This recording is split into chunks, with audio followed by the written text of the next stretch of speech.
हर हर महादेव दोस्तों, भक्ति सागर सोनिका चैनल में आप सबका स्वागत है, जिसमें हम आपको सुना रहे हैं शिव महापुराण का 8वां खंड, जिसमें हम शिवलिंगों की महिमा का वर्णन कर रहे हैं कि कौन सा शिवलिंग कहाँ पर किस प्रकार स्थापित हुआ।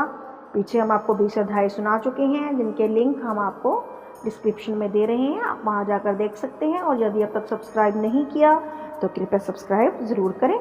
आइए कथा आरंभ करते हैं। आज हम आपको 21 से लेकर 30 तक के अध्याय सुनाएंगे। 21वां अध्याय, जिसमें हम आपको मल्लिकार्जुन शिवलिंग वृत्तांत, महाकाल ज्योतिर्लिंग वर्णन, राजा चंद्रसेन की कथा, हनुमान जी द्वारा महाकाल लिंग की महिमा का वर्णन, अमरेश्वर द्वारा शिवलिंग का वर्णन, स्वयं भू मनु द्वारा धर्म का वर्णन, विंध्याचल द्वारा शिवजी से वर प्राप्त करना, भीम नामक दैत्य का वृत्तांत, भीम की तपस्या और भीम द्वारा कामरूप देश के राजा को कष्ट पहुंचाना। 21 से लेकर 30 तक। तो आइए 21वां अध्याय आरंभ करें। हे नारद, अब तुम मल्लिकार्जुन शिवलिंग के वृत्तांत सुनो, जिसमें शिव के पुत्र सकंद जी संसार की परिक्रमा करके कैलाश पर पहुंचे। उस समय तुमने उन्हें गणपति के अधिकार का सभी वृत्तांत क्या सुनाया। तब सकंद अत्यंत दुखी हो अपने माता पिता को प्रणाम करने के उपरांत प्रसन्न हो क्रोंचगिरी को चले गए। शिव गिरजा ने उन्हें बहुत समझाया, परंतु उन्होंने किसी भी प्रकार कैलाश पर रहना स्वीकार नहीं किया। उस समय गिरजा ने पुत्र के वियोग में बहुत विलाप किया। तब शिव ने गिरजा को धैर्य बधाते हुए कहा कि गिरजे, तुम चिंता मत करो, तुम्हारा पुत्र शीघ्र आ जाएगा। सुनकर गिरजा बोली, प्रभु आप देवताओं आदि को पुत्र को मनाने के लिए क्यों नहीं भेजते। यदि वह यहाँ नहीं आया तो हम और आप स्वयं वहाँ चल करेंगे। गिरजा की बात सुनकर इस पर दुखी देखकर शिव ने देवताओं और मुनियों को सकंद जी के पास भेजा, परंतु सकंद जी किसी भी प्रकार लौटकर नहीं आए। जब यह समाचार शिव गिरजा को मिला तो वह पुत्र वियोग से व्याकुल हो स्वयं ही उनके पास चले गए। जिसमें सकंद ने अपने माता पिता के आगमन का समाचार सुना तो अपने स्थान से 3 योजन दूर हटकर चले गए। मतलब थोड़े नाराज थे ना, ताकि उनसे भेंट ना हो सके। सकंद के ऐसे हट को देखकर शिव गिरजा भी उनके पास नहीं गए और ज्योतिष रूप होकर उस स्थान पर स्थित हो गए। वह ज्योतिर्लिंग मल्लिकार्जुन के नाम से संसार में प्रसिद्ध है। बोलो मल्लिकार्जुन महादेव की जय। प्रत्येक पूर्व में शिव गिरजा अपने पुत्र से भेंट करने के हेतु उस स्थान पर जाया करते हैं। प्रत्येक 15वें दिन शिव जी तथा प्रत्येक पूर्णमासी को गिरजा वहां आती है, परंतु उन दोनों में से कोई भी वहां सदैव के लिए नहीं ठहरता। मल्लिका अर्जुन शिवलिंग 12 ज्योतिर्लिंगों में से दूसरा है। उसके दर्शन करने से सब प्रकार के आनंद प्राप्त होते हैं। उसकी महिमा तीनों लोकों में प्रकट है। इस कथा को पढ़ने सुनने से भी सब प्रकार का आनंद प्राप्त होता है। हे पुत्र, उज्जैन नगरी में एक शिव भक्त ब्राह्मण रहता था। वह सदा भस्म धारण करता, रुद्राक्ष पहनता, शिव का नाम स्मरण करता। उस ब्राह्मण के 4 पुत्र हुए, देवप्रिय, प्रिय मेघा, स्वीकृत तथा धर्मवादी। ये चारों लड़के शिवजी के परम भक्त थे। उन्हीं दिनों दूषण नाम का एक असुर अत्यंत बलवान तथा तीनों लोगों को दुख देने वाला उत्पन्न हुआ।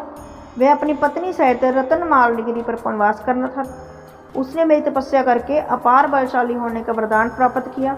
तदुपरांत उसने अत्यंत अहंकार में भरकर सभी देवताओं को जीत लिया और उसी पर्वत पर रहकर तीनों लोगों का राज्य करने लगा।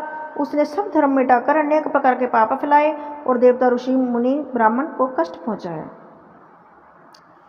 तभी सभी मिलकर मुनि मेरे पास आए, कहने लगे, ब्रह्मा जी आप इस दैत्य से हमारी रक्षा करें, कोई उपाय बताएं। तब मैंने संबोधित करते हुए कहा, देवताओं मैंने उस दैत्य को वर दिया है, मैं तो उसको अपकार नहीं करूंगा। इतना कहकर मैं सब देवता तथा मुनियों को साथ लेकर शिव जी के पास पहुंचा। दंडवत स्तुति करने लगा, हे प्रभु, दूषण नाम का दैत्य संसार में बहुत उपद्रव मचा रहा है, क्या करें।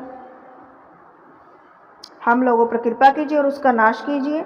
हमारी प्रार्थना सुनकर शिव ने कहा, देवताओं तुम लोग अपने अपने घर को लौटो, हम उस दैत्य का नाश कर देंगे। जब वह दैत्य हमारे उज्जैनी निवासी भक्त ब्राह्मण तथा उसके पुत्रों को कष्ट पहुंचाएगा तब हम उसे मार डालेंगे। शिव की आज्ञा सुनकर सब लोग अपने अपने स्थान को लौटे।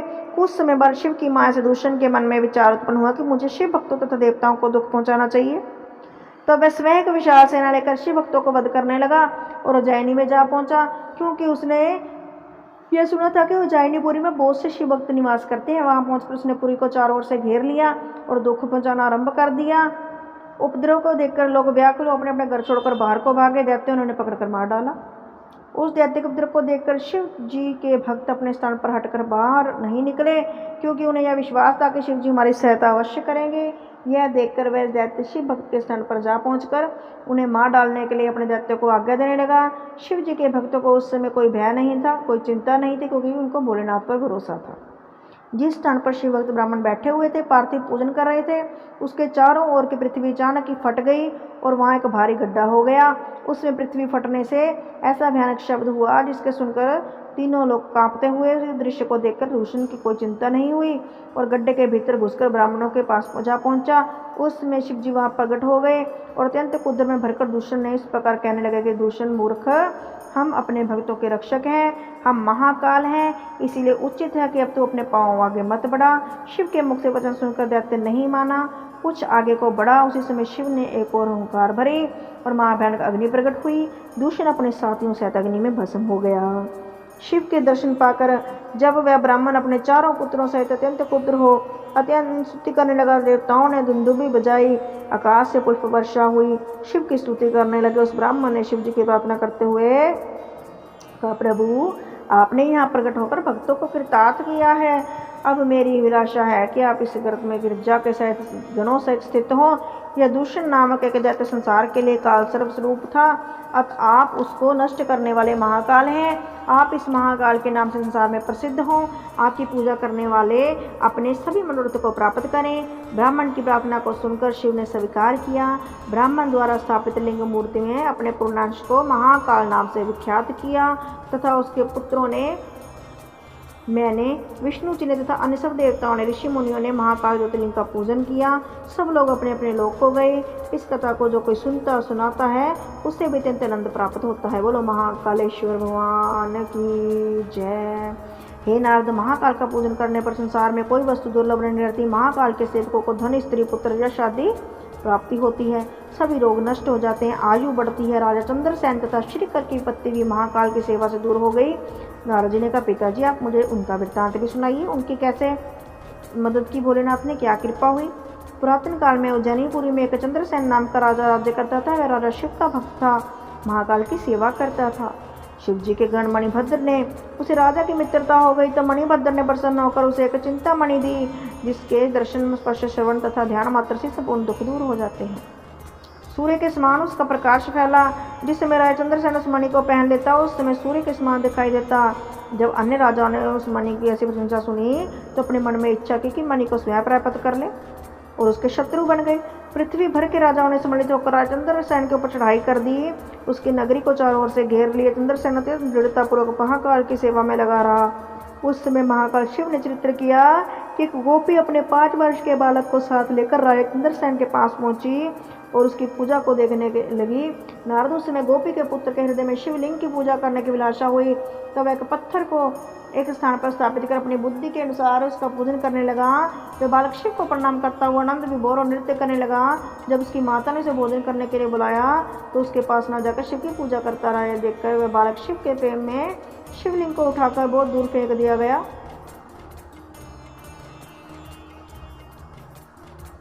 और क्रोध में भरकर उसे बहुत समय वह बालक मूर्छित होकर पृथ्वी पर गिर पड़ा।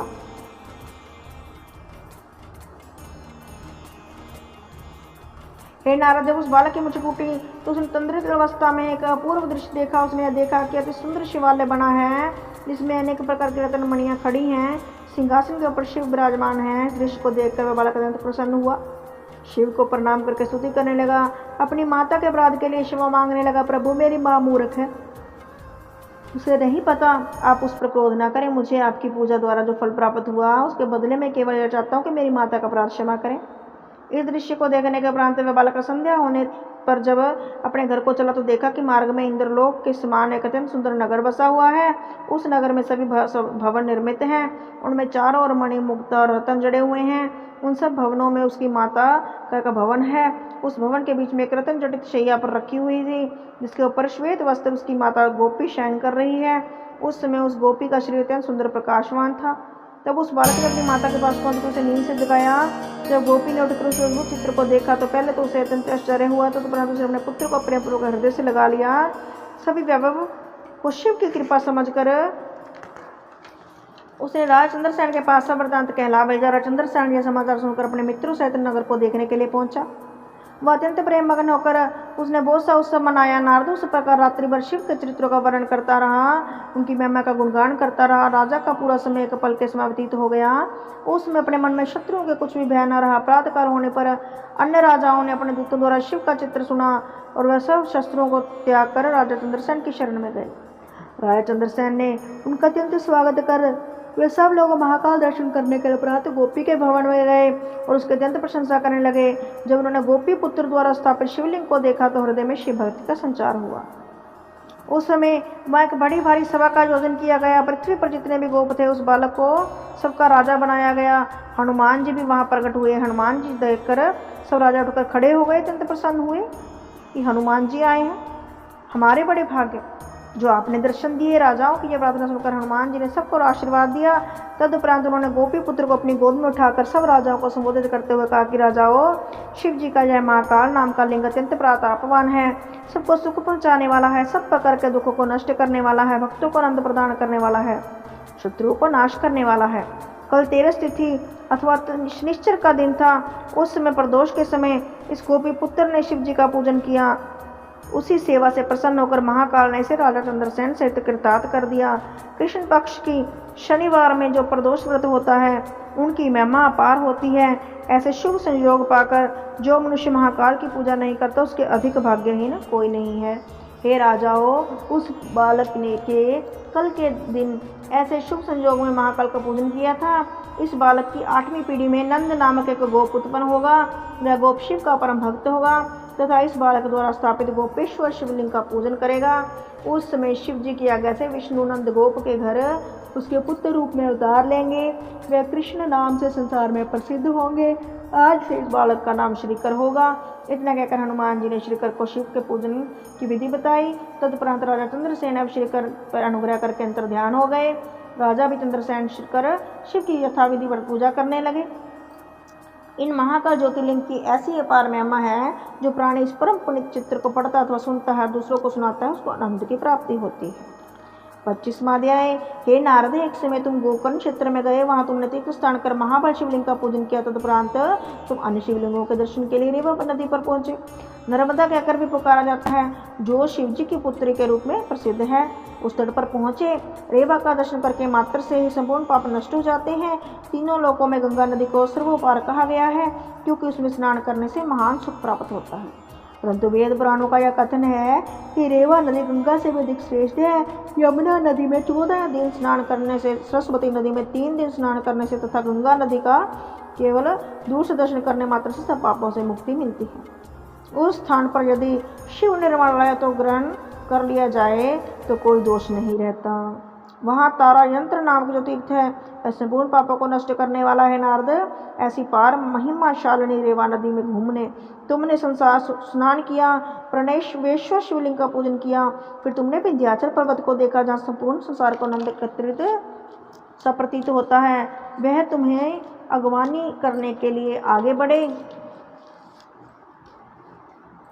शुभ आसन पर बैठकर पूजन किया। फिर हाथ जोड़कर इस प्रकार कहने लगे कि ब्रह्म ऋषि, आज आप आगमन में कृतार्थ हो गए। हम अब मैं अपने कुल में सबसे श्रेष्ठ कहलाऊंगा। है नारद, विंध्याचल के ऐसे वचन सुनकर तुमने एक ठंडी श्वास ली। उसमें विंध्याचल ने तुमसे हाथ जोड़कर इस प्रकार पूछा, प्रभु, आपके ठंडी श्वास लेने का कारण मुझे बताइए। ठीक है, पृथ्वी को धारण करने की शक्ति मेरु पर्वत में है, तथा शिव का संबंधी होने के कारण हिमाचल पर्वत भी श्रेष्ठ है। निषिद्ध नील मंदराचल, नैवत, क्रौंच, किष्किंधा, श्रीगिरी तदस्यस आदि पर्वत भी श्रेष्ठ कहे गए हैं, परंतु ये सब पर्वत पृथ्वी को धारण करने में मेरी बराबरी नहीं कर सकते। इस बात को आप सत्य समझे। विंध्याचल के ऐसे अभिमान पूर्वक वचन सुनकर तुमने अपने मन में विचार किया कि इस पर्वत को अहंकार हो गया। श्रीगिरी पर्वत से अधिक उत्तम और कौन सा पर्वत है, जिसके शिखर का देखने मात्र से ही परम पद की प्राप्ति होती है। परंतु जब यह विंध्याचल स्वयं अपने प्रशंसा इस प्रकार कर रहा है तो मैं इससे क्या कहूँ। हे विंध्याचल, तुम्हारा कथन सत्य है, परंतु मेरु पर्वत तो तुम्हें अपने सम्मुख कुछ भी नहीं गिनता।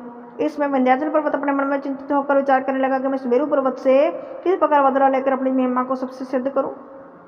यदि मैं शिव की शरण में जाकर उनके उपदेश अनुसार रचना करूं तो मेरी विजय हो सकती है। यह विचार कर विंध्याचल पर्वत रेवा नदी के तट पर पहुंचा और ओंकारेश्वर शिवलिंग का विराजमान है तथा जहां से रेवा नदी निकली है वहां विंध्याचल शिव के ध्यान एवं पूजन में निरंतर लगा रहा।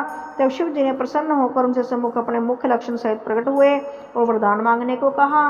भगवान शिव ने उस शुद्ध स्वरूप को देखकर विंध्याचल को प्रणाम करने के उपरांत कहा कि प्रभु, मैं आपकी शरण में आया हूँ, मुझसे व्यथी वैर भाव रखता है, अस्तु आप मुझे वर देने की कृपा करें जिससे उससे मैं विजय प्राप्त करूं।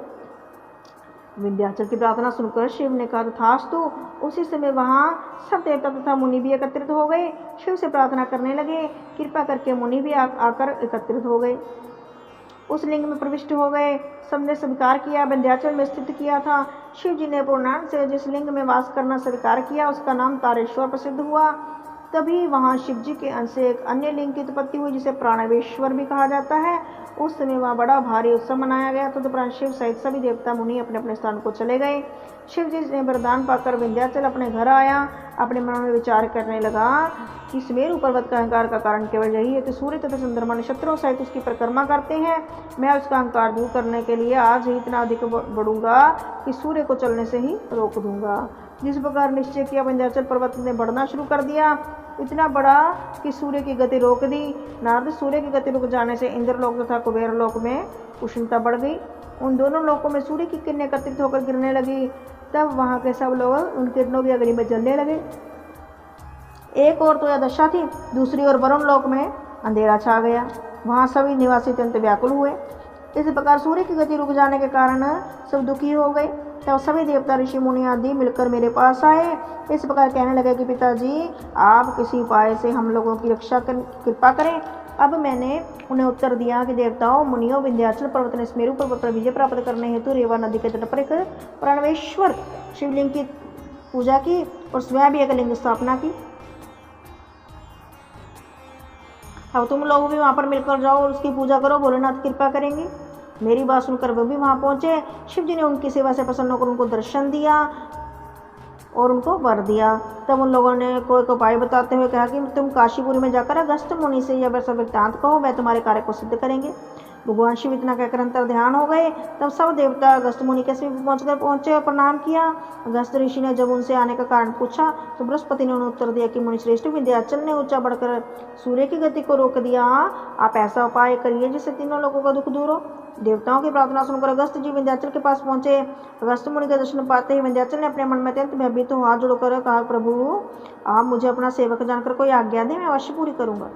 अगस्त जी ने कहा, विंध्याचल तुम दक्षिण दिशा की ओर जा रहे हैं, अस्त जब तक लौट कर ना आए तब तक तुम और अधिक ऊपर ना बढ़कर नीचे बने रहो।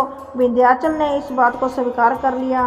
तब अगस्त दक्षिण दिशा की ओर चल दिए और वहां से फिर कभी भी लौट कर नहीं आए। इस प्रकार तीनों लोगों का दुख दूर हो गया। जो मनुष्य इस चरित्र को पढ़ता सुनता है उसे दोनों लोकों का आनंद मिलता है। बोलो शंकर भगवान की जय। 27वां अध्याय। नारद, मेरा पुत्र स्वयं भाव मनु अत्यंत प्रतापी हुआ। उसने मनु स्मृति बनाकर धर्म नीति संबंधी संपूर्ण विवादों को दूर किया। उसने 3 कन्याएं तथा 2 पुत्रों को जन्म दिया जिनके द्वारा बहुत सी संतानें हुई। उसके एक पुत्र का नाम उत्तानपाद हुआ, दूसरे का प्रियव्रत हुआ। प्रियव्रत ने अपने रथ पर चढ़कर सूर्य के समान समस्त संसार का भ्रमण किया, सब द्वीपों और समुद्रों को विभाजन किया। उसके घर में 7 पुत्र उत्पन्न हुए। तब उसने मेरी आज्ञा अनुसार अपने 7 पुत्रों को एक एक द्वीप का स्वामी बना दिया। स्वयं शिव जी की सेवा में संलग्न होकर परम पद को प्राप्त हुआ। उसका सबसे बड़ा लड़का अग्निज नाम का था, वह जम्बूद्वीप का स्वामी बना। अग्निज से नाभि नाम का पुत्र उत्पत्ति हुई। नाभि ने ऋषभदेव को जन्म दिया। ऋषभदेव ने 100 पुत्रों को उत्पन्न किया, जिनमें सबसे बड़े का नाम भरत था। भरत चक्रवर्ती राजा हुए। नाभि से अन्य पुत्रों में से 9 बालक उत्पन्न हुए, योगी हो गए अथवा 81 बालक सिद्ध हुए। भरत तीनों लोकों में यशस्वी हुआ। उसने जितने बालक थे वे सब के सब खंड के राजा हुए। वह खंड उन्हीं के नाम से प्रसिद्ध हुए। स्वयं भूप मनु के कृति नामक बड़ी पुत्री का विवाह रुचि नामक मुनि के साथ हुआ। रुचि की संतान प्राप्ति के हेतु विष्णु जी का बड़ा तप किया। विष्णु ने दर्शन देकर वरदान मांगने को कहा। रुचि ने उनसे प्रार्थना की कि प्रभु मैं आपके समान पुत्र चाहता हूँ। विष्णु प्रार्थना स्वीकार करी और अंतर ध्यान हो गए। विष्णु जी स्वयं ही आकुति के उदर से 2 रूपों में जन्म लिया। उन दोनों बालकों का नाम नर और नारायण रखा गया। रुचि तथा आकुति ने उन दोनों को विष्णु का अवतार जानकर दीक्षा दी। तदुपरांत वह दोनों नर नारायण तपस्या करने के लिए हिमाचल पर गए। हिमाचल की जो शाखा केदार नाम से प्रसिद्ध है, वहाँ दोनों ने अत्यंत कठिन तप किया। वे शिव जी का पार्थिव पूजन किया और तब शिव ने प्रसन्न होकर उनको दर्शन दिया। नर नारायण ने उनकी बहुत स्तुति की तथा कहा कि प्रभु आप हमें अपनी भक्ति प्रदान कीजिए। नर नारायण की तुझसे प्रसन्न होकर शिव जी बोले, नर नारायण और तुम्हारी जो इच्छा वर मांगो। यह सुनकर इस स्थान पर अपने पूर्ण अंश से स्थित रहें, तेरे चरणों की भक्ति प्रदान करते रहें। इस प्रकार प्रार्थना की, सब को स्वीकार किया। शिव उस स्थान पर ज्योतिर्लिंग होकर पूर्ण अंश से स्थित होकर केदारेश्वर के नाम से प्रसिद्ध हुए।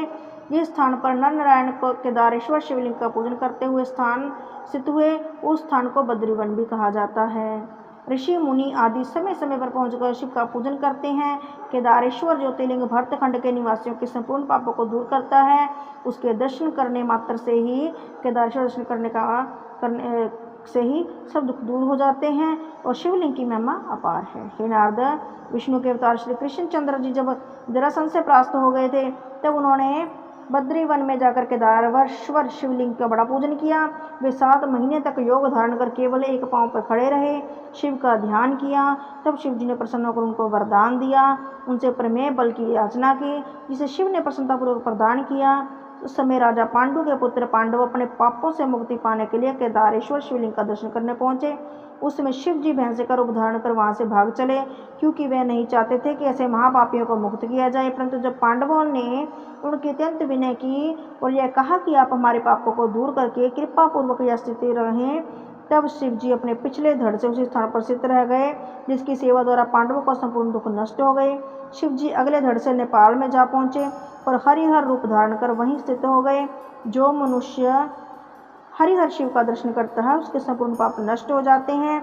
अब भीम शंकर ज्योतिर्लिंग का वृत्तांत सुनो। पूर्व काल में भीम नामक एक बलशाली दैत्य हुआ।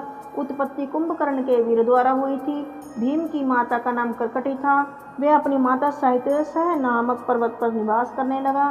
तीनों लोगों को तिनके के समान तुच्छ समझे उपद्रव करने लगा। एक दिन उस दैत्य ने अपनी माता से पूछा, माँ, मेरे पिता का क्या नाम है? तुम यहाँ अकेली क्यों रहती हो? मेरे पिता कहाँ चले गए? सत्य बताओ। अपने पुत्र की बात सुनकर कर्कटी ने उत्तर दिया, पुत्र, तुम्हारे पिता का नाम कुंभकर्ण था। वे रावण के छोटे भाई थे। उन्हें दशरथ के पुत्र रामचंद्र ने मार डाला।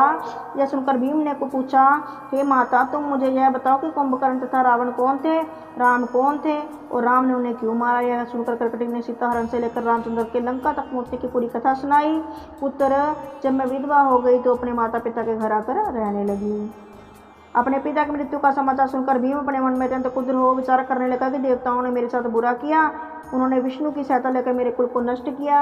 इसके अतिरिक्त यह नियम भी है कि जो पुत्र अपने पिता का बदला ना ले, उसे अत्यंत नीच समझा जाता है। अब मैं देवताओं से बदला लूंगा। भीम ने वन में पहुंचकर अत्यंत कठिन तप किया। भीम के तप के कारण तीनों लोग जलने लगे। ऋषि मुनि आदि शरण में गए, भोलेनाथ की कृपा करो। ब्रह्मा व दैत्य कुंभकर्ण के वीर से उत्पन्न हुआ और अपने पिता का बदला लेने के लिए वहां पर पहुंचा है। उसे वरदान देने की कृपा करें, जिससे तीनों लोगों की रक्षा हो जाए। यद्यपि प्राप्त हो सके हमें दुख ही देगा, परंतु यह बात हम इसीलिए कह रहे हैं, यदि आपने उसे वर नहीं दिया तो उसके उपद्रव करने से पूर्व ही हम सभी से अग्नि में जलकर भस्म हो जाएंगे। देवताओं की प्रार्थना सुनकर उस दैत्य के पास में पहुंचा, उसे वर मांगने के लिए कहा। उसमें भीम ने मेरी प्रार्थना करते कहा कि ब्रह्मा जी, आप मुझे ऐसा प्रमेय बल देने की कृपा करें जिसके द्वारा मैं अपने पिता के शत्रुओं पर विजय प्राप्त कर सकूं। सुनकर मैंने इच्छित वरदान दे दिया और लौट आया। तब भीम अत्यंत प्रसन्न हो अपनी माता के पास पहुंच गया। माँ, अब मैं सब देवताओं तथा मुनियों का वध कर डालूंगा, यह कहकर परंतु उस दैत्य ने एक भयानक शब्द किया, जिसे सुनकर तीनों लोग कांपने लगे। जब दैत्यों ने उसके पास पहुंचकर उसे अपनी राजा बना दिया, तदुपरांत दैत्यों की सेना लेकर वह इंद्र पर चढ़ाई कर दी। अब इंद्र पर चढ़ाई हो गई तो सब भयभीत होकर विष्णु जी के शरण में गए। विष्णु जी ने उनसे अपनी रक्षा करने की प्रार्थना की। तब विष्णु जी ने उन्हें साथ लेकर दैत्य से युद्ध करने गए। विष्णु ने अस्त्र शस्त्रों का प्रयोग किया, परंतु किसी प्रकार के विचलित नहीं हुआ। यह देखकर विष्णु जी अत्यंत क्रुद्ध हो गए। अपने हाथ में ब्रह्मास्त्र उठाया और आकाशवाणी हो कि विष्णु जी, तुम इस दैत्य पर विजय प्राप्त नहीं कर सकोगे। अपने लोक को लौट जाओ, इस दैत्य का संहार शिव करेंगे। इस प्रकार आकाशवाणी को सुनकर विष्णु जी अंतर ध्यान हो गए। भीम देवताओं पर विजय प्राप्त कर अपनी सेना सहित घर लौट आया। उसने देवताओं के स्थान पर दैत्यों को प्रतिष्ठित कर दिया और सब रत्न छीन लिए। हे नारद, मैंने तथा विष्णु ने सब देवताओं से उस समय शिव जी के शरण में दंडवत प्रणाम करके पश्चात स्तुति की, हे प्रभु कृपा कीजिए, इस भीम नापी दैत्य से हमें रक्षा कीजिए। श्री शिव ने उत्तर दिए, देता हो, जब यह भीम नाम का दैत्य काम रूप देश के राजा प्रिय धर्म को दुख पहुंचाएगा तब हम उसका संहार करेंगे। यह सुनकर हम सब लोगों ने अपने घर को लौट आए। उधर एक दिन भीम ने अपने मन में विचार किया कि यदि शिव जी रामचंद्र को अपना वाहन ना देते तो वह पिता को नहीं मार सकते थे। शिव के कारण ही सब देवता ऋषि मुनि निर्भय रहते हैं। अब मुझे शिव को नष्ट करने का उपाय करना चाहिए। शिव जी कहीं दिखाई नहीं देते, इसीलिए यदि मैं उनके भक्तों को दुख पहुंचाऊंगा तो वह स्वयं आ जाएंगे। यह निश्चय करके वह दैत्य अपने सेना सहित शिव भक्तों को ढूंढ ढूंढ कर मारने लगा। एक दिन वह काम रूप के राजा प्रिय धर्म के पास पहुंच गया, जो कि परम भक्त था भोलेनाथ का। उस समय सब प्रजा दुखी होकर राजा के पास पहुंचकर बोली, प्रभु भीम भी अपनी सेना सहित किले में जा पहुंचा। उसने राजा को पकड़कर बांध लिया, बंदी बना लिया। इस अवस्था में भी राजा प्रिय धर्म ने शिव का ध्यान करना नहीं छोड़ा। वह गंगा का स्मरण कर मानसी स्नान कर लेता और बंदी गृह में भी पार्थिव पूजन किया करता। उसकी दक्षा नामक रानी भी उसी के पास रहकर शिव जी का पूजन किया करती। दो राक्षस राजा के बंदीगृह की रक्षा के हेतु नियुक्त थे। जब उन्होंने देखा कि राजा अब भी पार्थिव पूजन कर रहा और नहीं छोड़ रहा, तब एक दिन उसने एक राक्षस ने भीम के पास जाकर सारा समाचार कह सुनाया। समाचार पाकर भीम अपने हाथ में खड्ग लेकर अत्यंत क्रोधित होकर राजा को मारने के लिए दौड़ा। उसके पास जा पहुंचा। उस प्रकार जब राजा के पास जाकर उसने देखा कि सेवक का कहना सत्य है, तो राजन तू क्या कर रहा है? भीम के वचन सुनकर राजा ने उत्तर दिया, दैत्यराज मैं संपूर्ण पत्तियों को नष्ट करने वाले शिव का पूजन कर रहा हूँ। तुम्हारे जो मन में आवे वही कर लो, किसी प्रकार मैं ये पूजन नहीं छोड़ूंगा। भीम ने हंसते हुए कहा, मूर्ख, हम तेरे स्वामी को अच्छी तरह जानते हैं, वह हमारा कुछ भी नहीं बिगाड़ सकता। जब तक वह शिव मेरे सामने नहीं आता तभी तक तू उसे अपना स्वामी समझकर ढोंग रच रहा है। तुझे चाहिए कि तू उस मूर्ति को उठाकर फेंक दे और मेरी आज्ञा अनुसार शिव का नाम लेना छोड़ दे। अपनी तलवार से नहीं तो मैं तुम्हें मार डालूंगा। इस प्रकार उस राक्षस ने राजा प्रिय धर्म से बहुत सी बातें कही, परंतु राजा उन सबको अनसुनी करके दृढ़तापूर्वक शिव की पूजा करता रहा।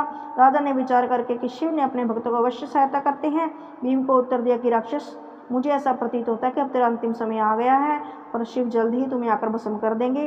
राजा की यह बात सुनकर भीम फिर बोला, मूर्ख राजा, हम तेरे शिव को अच्छी तरह से जानते हैं। यदि तू इस समय शिव की पूजा करना नहीं छोड़ता तो निश्चय ही मारा जाएगा। इस पर राजा ने उत्तर दिया, दैत्य तेरे मन में जो आवे तू वही कर, मैं पूजा करना नहीं छोड़ूंगा। अरे मूर्ख राजा, तुमने मुझे विचार करने के लिए बहुत समय दिया, परंतु काटते हैं अपने शिव कहकर भीम ने जैसे ही अपना खड्ग उचलाया, उसी समय शिव राजा प्रियधर्म द्वारा स्थापित पार्थिव मूर्ति से प्रकट होकर उनके सामने खड़े हो गए। बोलो शंकर भगवान की जय। तो ये थी हमारी 21 से 30 तक की कथा, जिसमें एक भीम नाम का दैत्य जो राजा को तंग कर रहा है, उसे मारने के लिए तलवार लेकर खड़ा हुआ है। अब आगे क्या होता है यह देखने के लिए आपको हमारी नेक्स्ट वीडियो ज़रूर देखनी पड़ेगी।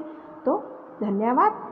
यदि कथा अच्छी लगी हो तो सब्सक्राइब, लाइक और शेयर जरूर करें। कमेंट बॉक्स में हर हर महादेव ज़रूर लिखें और क्या हुआ इस दैत्य के साथ यह देखने के लिए हमारे साथ बने रहें और हमारी अगली वीडियो ज़रूर देखें। धन्यवाद।